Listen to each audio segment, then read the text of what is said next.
On this week's episode, we are discussing the importance of inclusivity as a brand founder, tanning disasters on Strictly, and the day I met Oprah. It's Jules Von Hep. Jules Von Hep. Enchanté. Joy personified. Thank you. How are you? Good, fabulous, together here in one piece. You look fabulous. Thanks so much, babes. For the uninitiated, how dare they? Why tanning? Why tanning? Yeah. Oh my God. So I was just going to jump in.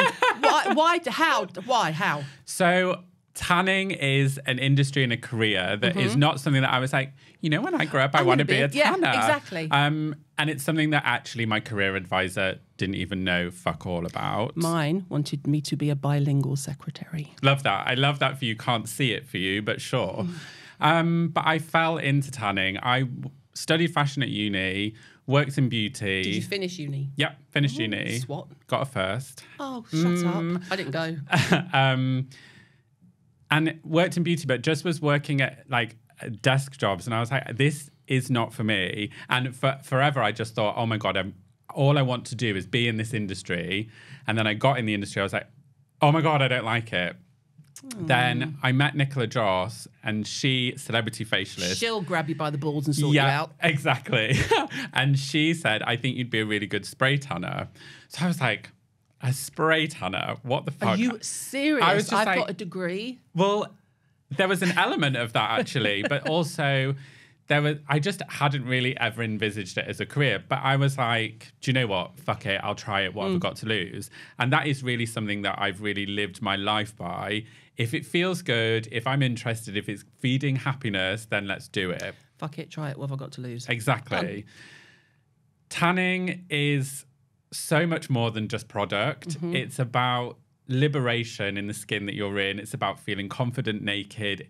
I've always said it's like a secret weapon in the beauty industry. You can put a lip on, but everyone knows you're wearing a lip. You can get a blow dry, everyone knows you've got a blow dry. But tan, if you do it properly, everyone's like, what's going on? You look good. You look Have you been healthy. away? It's all of that. And for me, that underdog of the beauty world, that is where I wanted to be. And turns out I'm pretty good at spray tanning. And very quickly, my career quite snowballed. And I then was doing the tans on The X Factor, was doing tans on Strictly, did The Crown, and was doing loads of red carpet, and then was flying around the world doing tans. As you do. As you do. And that's kind of why tanning happened. But I really fell in love with A, the process, B, the fact that no day was the same. And every day I'd go to the pub with my friends after work. So many of them hated their jobs. I was like, I love my job. All I've done all day long is make people feel confident. Yeah. Amazing. And also, I just love beauty. I love product. And actually, it was an area that I really felt confident in. And I grew into my own skin because of tanning. Just to cut back to the TV shows, because that's piqued my interest, like Strictly, X Factor. What did you do on The Crown? So Matt Smith needed tans on The Crown. When they went to Africa? Just for the whole season. So Prince Philip wasn't that tanned. But Matt is extremely pale. And I'd worked with Matt previously he was an American Psycho in the West End. And I've done a couple of red carpets with him. And he was like, if anyone's going to tan me, it needs to be Jules. And so I started working on The Crown. And that was an amazing time for me because I'd just come off Strictly. And I was so used to working with tan in terms of glamour. Yes, power tanning. It's power tanning. tanning. But from a spray tanner's point of view, Strictly was a crash course in tanning because every single week I was doing spray tans on the same people. I learned so much on that show. But then to do it on a period drama actually was... I learned about using tan like makeup and working alongside makeup artists in terms of continuity. And that was a whole different remit for me. It was like another type of crash course. It's a skill set. Yeah. Is that common? Like, do shows like that always have a spray tanner on hand now? Was it always the case? Like, is everyone that we see do they have the option of a tanner backstage on big shows? When I first started, no. Yeah. And makeup artists would realize that actually their job was a lot easier if someone was doing a tan first because the tan provides full base, head to toe. So then actually a foundation going over the top can be a finisher. It doesn't need to be coverage. Yeah. So then on shows like X Factor that have loads of budget because it's ITV, then yes, spray tanners were added on. Shows like Strictly, essential. But then other shows, and I've done lots of different shows where I've actually just been part of a makeup team, and a makeup artist budget has had to add that on. Yeah. Now I think it's different. I think makeup artists, are more trained. Now there's so many tips and tricks on social media. A lot of makeup artists follow me on social. So they're messaging me all the time about different tricks, different tips. And when you're using tan, especially in TV, like there's no room for fuck ups. No. Because if someone's holding a microphone, if someone's moving their hands a lot, and it's HD. Yeah, you can't really have that patchy knuckles. So all of the little tips that I had to learn along the way, because no one taught me how to tan in TV. I got taught for editorial, for Fashion Week's runway, but in TV, I made all the mistakes. I messed up loads of times, and then I got better. But at least you made one of the early rounds of X Factor that no one really thinks about anymore. Yeah, of course. I mean, there were some shows of the X Factor that I look back and I'm like, oh my God, what was I doing? Like, he's a bit orange. No, just more. I remember putting body butter on someone's legs before a final song, and she sat on a seat and slipped off the seat because I'd put that much on. And there were times on Strictly where I'd put too much body oil on, and like dancers, obviously they need all the grip, slipping about all over the shop. So look, I made mistakes, but hopefully those mistakes don't happen anymore. Tell me about Isle of Paradise, because obviously I know, but in terms of you're very clear on being distinctive about the kind of model that you use, the kind of marketing that you do. It's not your sort of Saint-Tropez, gorgeous, spread eagled Kate Moss looking just like a goddess. I mean, I was on that Kate Moss shoot. I assisted on that shoot. So I'm going to be needing all of the stories from that shoot, Jules. I think there are two camps in beauty. There's boardroom and there's backstage. Yeah. And the boardroom is really products that just appear on the shelves that have your run-of-the-mill messaging. And essentially, when you start digging deeper into that company, it is usually a white, straight man in a pinstripe suit wanting to make money. Yeah. From backstage, it's people like you and I, experts who have worked all their life with product, listening to people talk. And so Isle of Paradise is essentially my entire career as a spray tanner bottles. That's what I say about Skin Rocks. Yeah. It's like it's everything in a jar. I think people sometimes think that Isle of Paradise just came from nowhere. And I don't. But you're in the industry. But if you imagine if you go into Boots, you don't know about me, you don't know about my career or backstage beauty, there it is on the shelf. Until you start to boil it down, actually Isle of Paradise is every mistake I ever made, every fuck up, every tiny little thing that somebody said to me about their body, about their hang up, about something that went wrong with a tan or this patchy orange. I've heard it all. I've heard everything that anyone's ever spoken about negatively about tan. I've heard it. So for me, I really wanted to A, revolutionize the tanning space, but B, also change the beauty industry because like I said before, I was on that Kate Moss Saint-Tropez campaign shoot. I've been on multiple beauty shoots pre the massive movement that we had where every model in a campaign was white and was skinny. Blonde. Yeah. And I know how it feels to look at campaigns and go, I don't feel represented. This isn't what it means to me. Exactly. But at the same time, to me, tanning was never about being in a white swimsuit on a pier looking out to nothing. Tanning for me was about feeling confident in everyday life, but also not about going on holiday. It was about being almost alone. Yeah, but being in your underwear when you look in front of the mirror and going, oh, there I am. That almost like sigh of relief that you've stepped into yourself. And that really drove me with Isle of Paradise to create a brand that A, really does sing from the inclusive hymn sheet. And before Isle of Paradise, there really weren't beauty brands using diverse models.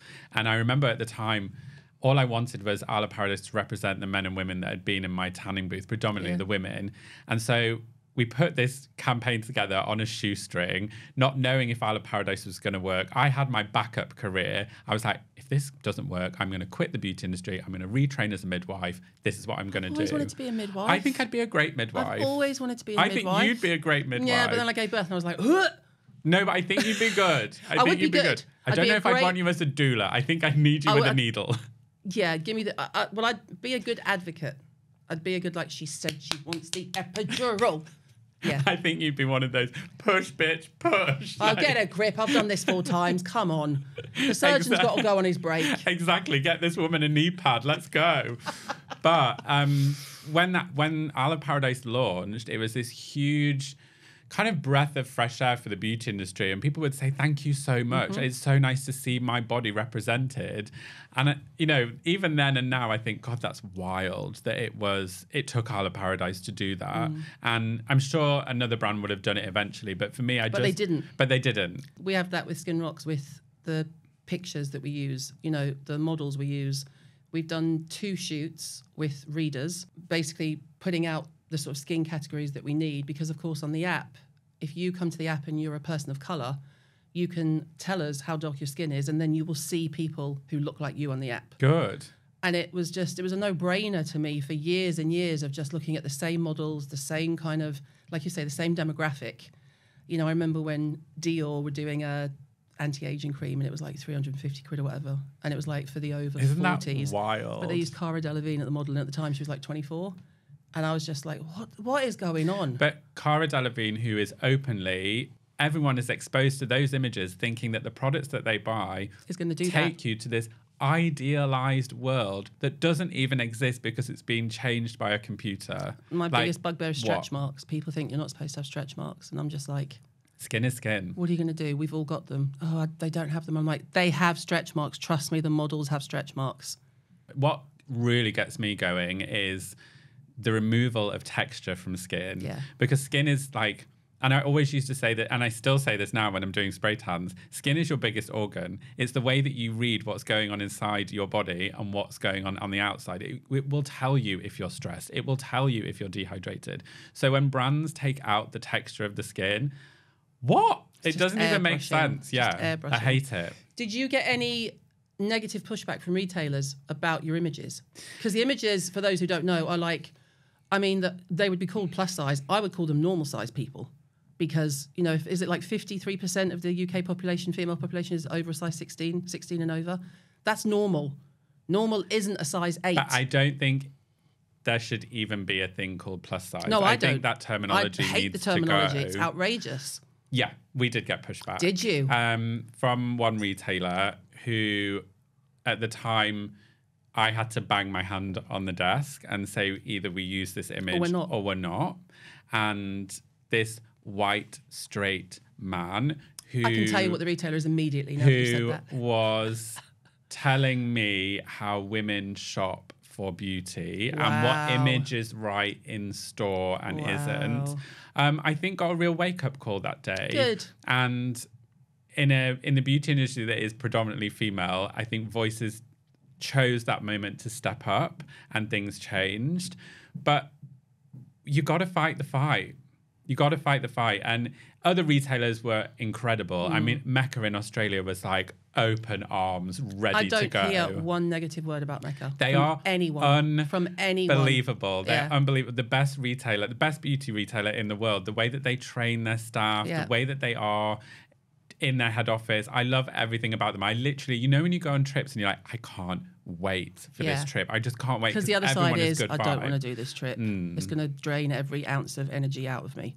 And that's founder life. But it's nice to have the opposite. Yeah. And you're going to Australia, which is one of your happy places, isn't it? I love myself down under, doll. Love it. In terms of the challenges of Isle of Paradise, were you generally just like, it was just accepted and it was great and you were running and that was it?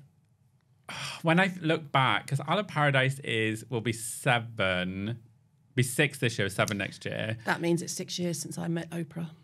Love that for you. The same day. It was all the same day. Do you remember? I turned up and I was crying. I did a Charlotte Tilbury event. I met Oprah in the morning, went to a Charlotte Tilbury event. Everyone was like, you met Oprah? I was like, don't talk about it, I'll cry. And then I came to your party and you were like, you said, my best mate Sarah wants to meet you. She's obsessed with something. And it was Sarah Cox. And I was like, oh, why is everyone being so nice today? I met Oprah. And everyone was like, you met Oprah. I walked into the Tilbury party at Annabelle's. So swanky. I was just like, I've never been to Annabelle's and I have no desire to go. I wouldn't rush. Yeah, it was a Tilbury event. You know, it's like, it's Darlings. It's going to be Annabelle's. It was, you know, it's Tilbury on crack in Annabelle's. And I walked in and it was like just a wall of like mates and they all just went, you met Oprah. And I was like, why does everyone keep saying that?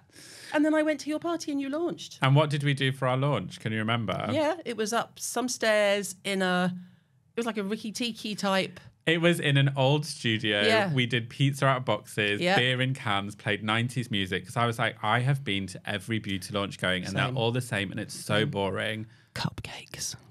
Just no to cupcakes and no to gingham. I've had enough. Gingham. A particular beef about Bingham. But like, look, when we launched Isle of Paradise, there were loads of different challenges. Money was a key one. Yeah, and I actually got a massive wake-up call because I'd come from working with these big brands with loads of money. Creating your own brand, you're like, oh my God, everything costs so much money. For me also, I didn't know terminology. I didn't know business terminology. And I remember going to a meeting, the pitch with Sephora, flew to San Francisco, and the travel for me at that time was nothing because I'm the kind of person who would fly to Melbourne to do a spray tan, get off a flight, do a tan, get back on a flight, come back. That was nothing. But in that meeting, they were using business terminology and that you're like, I had no idea. They kept being like, so when she's shopping, she wants to, and I was like, who's she? Have I missed this? Have I missed something like who are we talking about? And we left and I was like, what happened? Can somebody just tell me what that whole meeting was about? Because I've got no idea. There are other things that happen, like pumps go wrong, packaging happens, certain lighting can change the formulation in store. There's things that you just don't know are going to happen until that product goes. Yeah. And we launched with 13 SKUs, which is rare to launch a brand that big.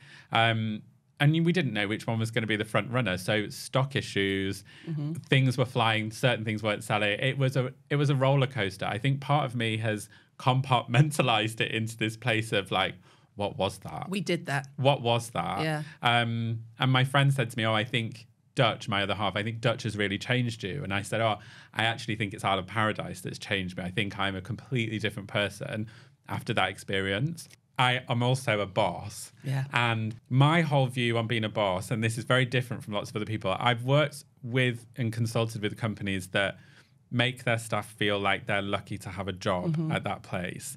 And you're replaceable. My whole ethos and whoever is working with me, for me, I'm lucky to have them. And my whole goal is I will treat you so well and I will do anything to make you happy that you then won't leave me. That's how I work. And I find it difficult being around people who speak to their staff like shit. Can't do it. I find it very difficult and I see it a lot. I hear it a lot in the industry of which brands, and you will know which brands are the nightmares to work for. We all know. And I'm like, why are we working there? Why are we all going to work there? Why are we making this Just leave. Just leave. Just get out. It's just a job. There's a reason the staff turnover is like this. It's interesting, isn't it? Because that was the jump from me. It was, I couldn't be an employee and talk to people the way that the business I was working for wanted me to treat people. I was like, I can't do this. And that's why I started out on my own. And it was like the best decision I ever made. So ultimately being treated like shit and being told to treat other people that way was the making of me going, oh no, there's got to be a better way of doing this. You can do business and you can be successful and be a good person. You don't need to be an asshole to get to the top. And usually if you are an asshole and you get to the top, it's quite lonely. The fall is bad. Yeah. Trust me. It's just, and you can see the people who are going to take the fall. It's just like you're setting yourself up because no one says a good word about you. Sandtime has started, Queen. You're off. But from that first meeting in Sephora where you didn't know the terminology to being the best-selling tanning brand in Sephora, that's a nice journey. Massive. That's a bit of a... Yeah, it was wild. And lockdown was a real roller coaster for us. And when lockdown happened, I remember thinking, oh my God, people aren't going out. And if people aren't going out, they're not going to tan and I'm going to lose everything. Yeah. And actually it was the complete opposite. And we obviously know that everyone was really leaning into beauty, leaning into skincare. And they're on Zoom, and looking pale. There was an amazing girl on TikTok who poured our Isle of Paradise water into an oil mister that you spray cooking oil with. And she gave herself a spray tan at home. It went viral. We could not keep stock on shelves. And then we made a product off the back of it. We were like, this is all down to you. We've only made this product because you've done that. And so it massively changed our business and changed our messaging. And changed Isle of Paradise completely. Yeah. And while lots of people were, I mean, my husband was furloughed, he's in hospitality. I was like up 24/7, 52 making content, like ratchet content in my kitchen, just trying to like live at and 5. Then I mental. came out of lockdown with a whole new job, been doing content creation as well. So I was like, oh, my whole life's changed. Now I have to do this. Yeah, okay, great. Now I've finished that and now I'm doing this. But that's to me shows the power of social media for good. During COVID is when I started doing live at 5 because I was so bored being trapped in the house with Jim and the kids. I mean, who wouldn't be? And then it just became more demanding. People were like, what are you doing tomorrow? And I was like, let's do vitamin C tomorrow. And it kind of went from there. And now if I'm not live at 5, I get people messaging me going, are you ill? I mean, generally I am. But the other thing that you're very, very big on is talking about your own body positivity and being almost completely butt naked on Insta, but never, ever sort of talking about yourself negatively, which is so nice and refreshing from the sort of, I think if you've been on the other side of, as we have, giving treatments of whatever type, the first thing most people, women in particular, do is apologise. I haven't shaved my legs. And I can find myself doing it. I had a sports massage and I messaged her, I was like, I didn't even shave my armpits. How disgusting. She was like, don't be ridiculous. And I did it myself. I'm 54. They're pros. It's like, but you are very, very open about being, this is the body I've got. I only get one. Why would you stress? I think that comes from hating my body for 20 years. And I'm very open on my channel. I had eating disorders through school.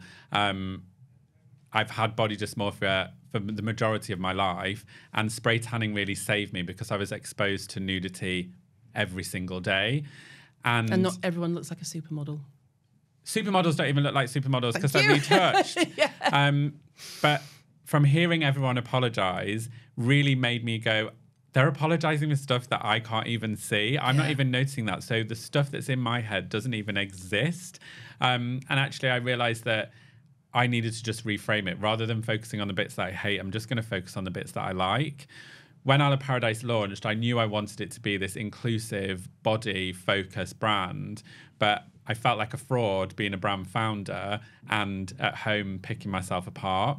So I then started the journey. I was like, I'm going to teach myself to love who I am, and it's going to be gritty, it's going to be hard, but I'm going to do it. And I decided to share that on social, kind of just to practice what I was preaching, really. Yeah. And actually that journey and my trauma and the things that I've been through have really helped other people on their journey. And now I teach confidence masterclasses and I host workshops, and it's so much more than tan, and it's a whole other remit that I think I was born to be in that role as well. Yeah, but it's so clear though, like the distinction you've made on social, like your channel is a place to go if you need cheering up. Yeah. But I suppose for me, the juxtaposition of that is also, you've also talked about like through winter, we're very similar through winter. I can just spiral and be like, I just need some daylight. I need the sun. I need something. The constant short days are not my bag. Well, I think seasonal depression is massively overlooked. Yeah. And I would often say I'm solar powered. I'm a solar powered person, or I hate winter. I hate winter. But actually now I'm like, no, I actually get seasonal depression and it really messes with my brain. Talking about negative stuff on social I find quite difficult because I'm such a positive person. Exactly. So for me to open up about those things that I'm like, I'm really struggling, sometimes I have to have gone through the struggle, gone to the bottom, come out, and then I'll talk about it. That's what I do. I can't talk about it when I'm in it. If I'm feeling vulnerable, I can't invite other people's opinions in because they'll give them. And honestly, that opinion is not going to help me. I need to work it out myself. But last winter just gone, we migrated. We went to Australia for a month, and I realised that is very fortunate. I don't have children, so I could go. And it was the best thing ever. Winter sun should not be overlooked, and I think it should be prioritised rather than holding on to our holidays for a festival, for someone's wedding. Actually, what if we went, which holiday at what time of year is going to make my mental health better? Oh, I'll do that. Yeah, I think there's a reason why a lot of retired people go away in the winter. I've told Dutch, once he dies, because he'll die first, once he dies, I'm going to Australia. I'm off. Well, did he not want to go to Australia?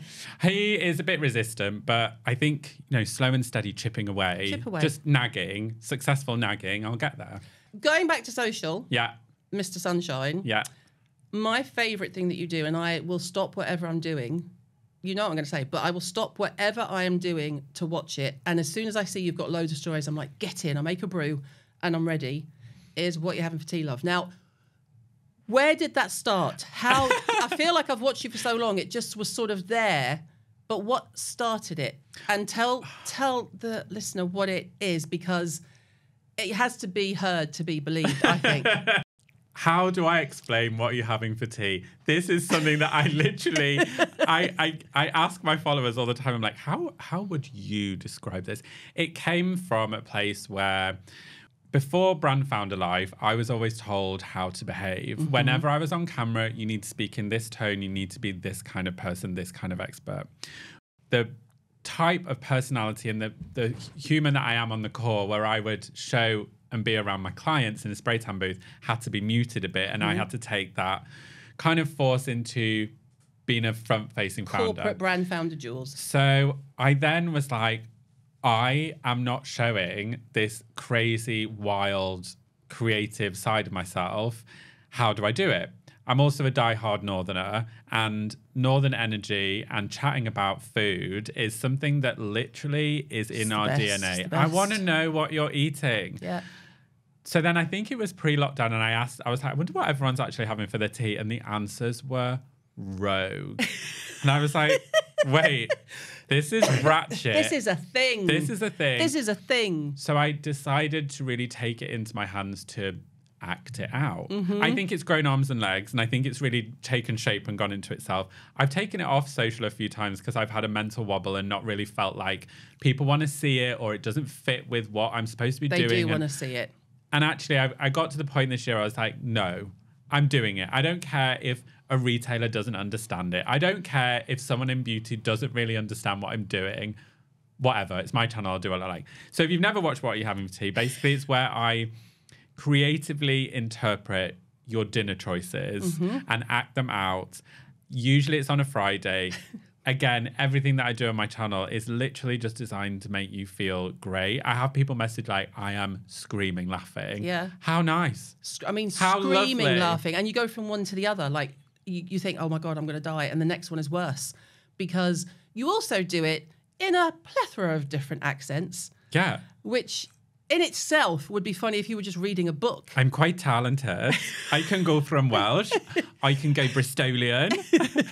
I can't do Irish, but I can do Australian as well. But it's the kind of, when you somehow talk about something like it's when people say bacon bap. Well, no, it's when they say I've got leftover spag bol, but they'll, because of how many characters they can use in that box, gets niche. It's leftover spag bol and a margarita or something, and you'll go from leftover spag bol and then into like a margarita. But it sounds utterly random, but it is hysterical. I'm so glad you like it. I'm literally beaming watching I'm not alone. I'm not alone. I'll go in the office and go, Jules has done What You're Having for Tea. But I love being stupid on social, and I need it for my mental health just as much as I need to make other people laugh. And that element of this booth of truth, the part of my career that was all about making people feel good naked, that I don't really do loads of spray tans anymore. I miss that. I miss the chat. I miss being together. I miss being stupid and not really having anyone tell me what to do. Yeah. And so What Are You Having for Tea is almost like fills that gap for me. Is there a misconception about you? Often people think that they know me because I share so much on social, and but I don't share everything. No. I only share what I want to. Exactly. But I think that's nice, and I like that actually the hard work's done. Mm-hmm. I think people naturally think that I'm hugely extroverted, and I'm not. Exactly. I'm an introverted extrovert. That's me to a T. And I think that throws people sometimes. Mm-hmm. People are often thrown about how tall I am as well. I'm 6'1". It really knocks them off. They're like, "You're so tall." This was bizarre, isn't it? You're like, I get that from people who've only ever seen me on an Instagram frame, but people I know in real life too. I was at a manufacturer yesterday, and a manufacturer I've met numerous times. He was like, "I don't think I've ever realised how tall you are." I was like, "You've met me more than once." How? What am I just standing straighter? Are you just doing seated meetings? Am I just standing straighter? I don't know. The Cuban really messed you up that day, I'll say. I mean, but I get the same thing. I get people assuming I'm going to be... The misconception about me is loud, mouthy, doesn't care. And actually, it's the complete opposite. I can be mouthy when I need to be, but I'm never happier than when I'm just lying on the sofa and it's quiet and I don't. Well, that's want the big element parties. of recharge. And I think that is, again, something that's overlooked, that actually we don't have to be go, go, go all the time. We can just have these moments of recharging. My friend Lucy Sheridan said to me, what season are you in right now? It might be spring outside, but where are you right now? And in winter, just gone, well, yes, I was in Australia. I got back in January, but I was in summer. I had the podcast coming out. I had loads of things in the pipeline that I was like, right, it's churning out. And then I might go into autumn for a bit. I might go back into winter. I don't know. It changes all the time. That's a really good way of thinking about it, because I do that. I literally have the 4-season playlist, and it depends what mood I'm in on the day that I play. Yeah. Do you have bands that are certain things? Like Lana Del Rey for me is summer. Oh, Lana Del Rey, she's autumn for me. Really? And I can't listen to Lana Del Rey when I'm commuting. I need her just in the car on my own on a long drive. Yeah. No, commuting for me has to be energetic. I play like my loud, violent, aggressive playlist if I'm on public transport.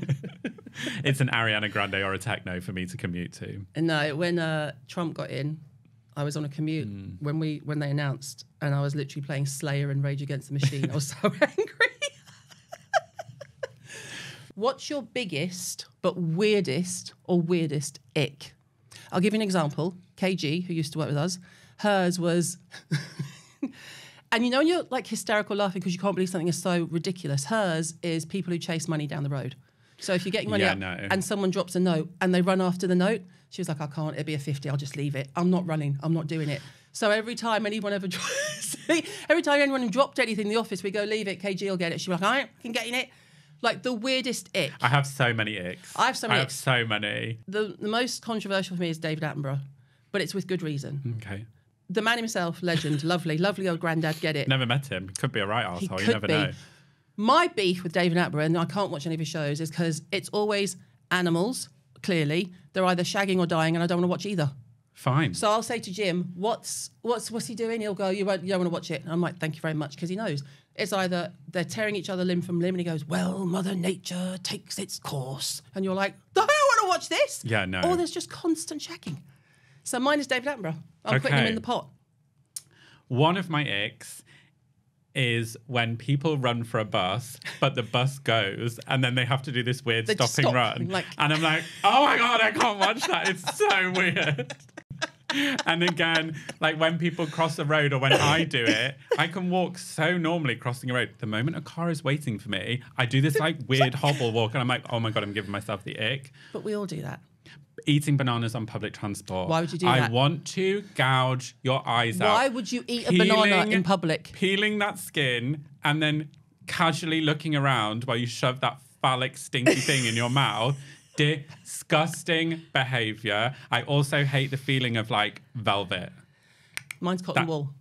Cotton wool. Can't bear it. Cotton wool. I can't even, if I'm getting my nails done, she'll go, brace. She has to say brace because I have to go, like, it's horrendous. I also cannot stand men who walk down the street with their hand down their trousers. What are you looking for down there? Or it's not Gulliver's Travels. Anything with a hand down the trousers. No. Like Jim, that's how he relaxes. I'm like, what's down there? What are you doing? Like, I get it, but like, where are we going? What are you doing? Yeah, no. Or adjusting yourself. Like, can you imagine the horror it's like if raiding women... the Lost Ark, isn't it? Well, like, if women sat like this, you'd be like, what are you doing? Yeah, it's the same for you, lads. What are you doing? Put your hands away. It's barbaric and no one needs to see it. I'm so glad we had that discussion. Okay, great. Right. Have you ever had like a beauty disaster for you personally, like a faux pas? Yeah. Not when you're working and like giving people streaky tans, no. But for you. I think my entire university years were faux pas. Was a big fan of the asymmetrical haircut. Mine was a perm. Love that for you. No, it's really hysterical. Al keeps it as her picture of me on her phone. I would like to see that. I'll show you.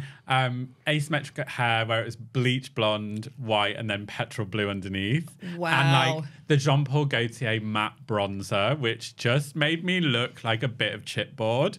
And you know when people share their university photos online, they're like, what was I thinking? I'm like, no, I can't even share them. No. I can't even revisit that. And things just should not be seen. Like... No, it's a no from me, Sharon. It was just the dark years, the savage years. What is your current skincare routine? I'm glad you sat down. Oh, no. No. Don't do it to me, Jules. I chop and change my skincare all the time. I know, look at Hirons pulling her face. I'm ready. No, I love your Ultra Rich Moisturiser. Thanks. That was back-to-back 3 pots on the go. I'm on Elemis at the moment, but I'll go back to Ultra Rich. That's fine. I love a gel cleanser, but I'm not loyal with my cleansers. I'm like, a cleanser is just cleansing me. I don't even say it. I mean, a self-tan's just giving me colour. It's no big deal. Fine. But I'm not essentially brand loyal. I don't use everything from the same brand. I use lots of different It's not things. 1982. But I also, when you're tanning, it then massively affects when you can use your retinoids and your AHAs. So for me, it's like this song and dance constantly between acids, tanning, SPF. Like, it's all over the shop. It's the same. I do that now because if I don't have your drops, which I don't have, I've run out, which is why I put on my Instagram last week that I look like one of the gentlemen from Buffy. You know, where they're floating and they look like basically a Skeletor with big black eyes. That was me because I didn't have any of your product. There's actually a common question that I get asked, how do I alternate retinoids and tan? For me, I always say, do your retinoids three nights on the trot and then skip a night and do tan and then go again. But also in the day is fine. Just alternate. Have you got anything big coming up this year that we need to know about? Well, What's happening next with IOP? We just launched 2 new products. A Sunny Serum, which is an instant face bronzer. Didn't that sell out like immediately? Sold out in Sephora instantly. I mean, you don't know how a product's going to do. And we were like, yeah, we think this is amazing. Like, we really believe in it. And you put it out and you're like, could either get lost or she's either going to love it. Notice how I'm using she's either going to love it like they did in the Sephora meeting. Did you do any particular marketing around that? We teased it on social and I think the tease really works. We have done marketing and it does suit every skin tone. And I think that with that kind of product at that kind of price point, TikTok's really been key for us. Yeah. But it's sold out in Sephora. It then has almost sold out on Look Fantastic. We're having to restock it. Gradual Tan is doing really well. So everything's great. I think this year, tanning is obviously a focus, but also I'm doing confidence workshops and our next one is in Glasgow in June. So working towards that. Lots of things in the pipeline, as always.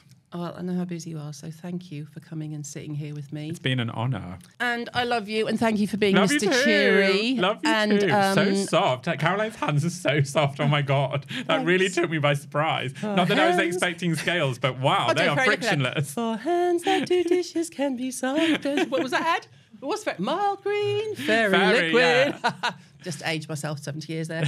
Thank you, Mr. Jules Von Hep. And I wish you so much continued success, my friend. Thank you very much.